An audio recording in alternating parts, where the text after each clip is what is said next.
Je pense qu'ils ont attendu que tout le monde soit débarqué pour descendre la personne de l'avion. D'accord. Mais il y avait une grosse présence policière, ouais, à l'aller et au retour.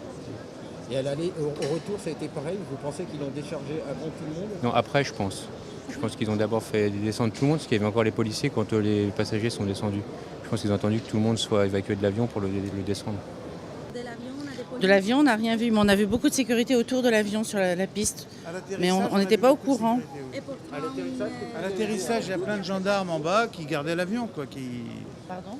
qui assuraient la sécurité de l'avion. On s'est demandé qu'est-ce qu'il y avait. GLD sera saisi, si vous voulez, le plus tôt possible. On aimerait bien être présent pour aussitôt que vous lui avez.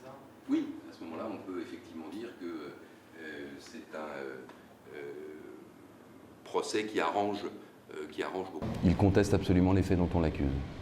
D'accord. Donc, qu'est-ce qu'il compte faire ou qu'est-ce que vous comptez lui conseiller de faire?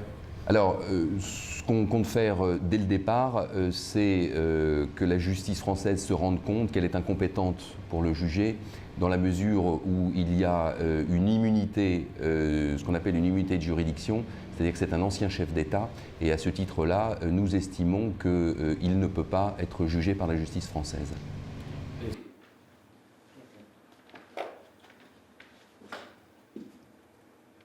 Aux États-Unis?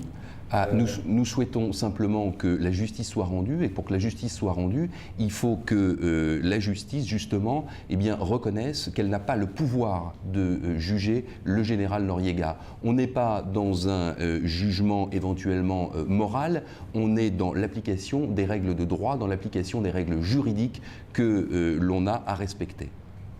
Qu'est-ce que vous allez demander à la justice? De le remettre en liberté? Nous allons demander, au Panama? nous allons demander à la justice de le remettre en liberté. Non, mais Madame le procureur, quitte à ce qu'on reste debout derrière, peu m'importe. On ne peut pas se désolidariser à ce moment-là. Je veux dire, il n'y a pas de...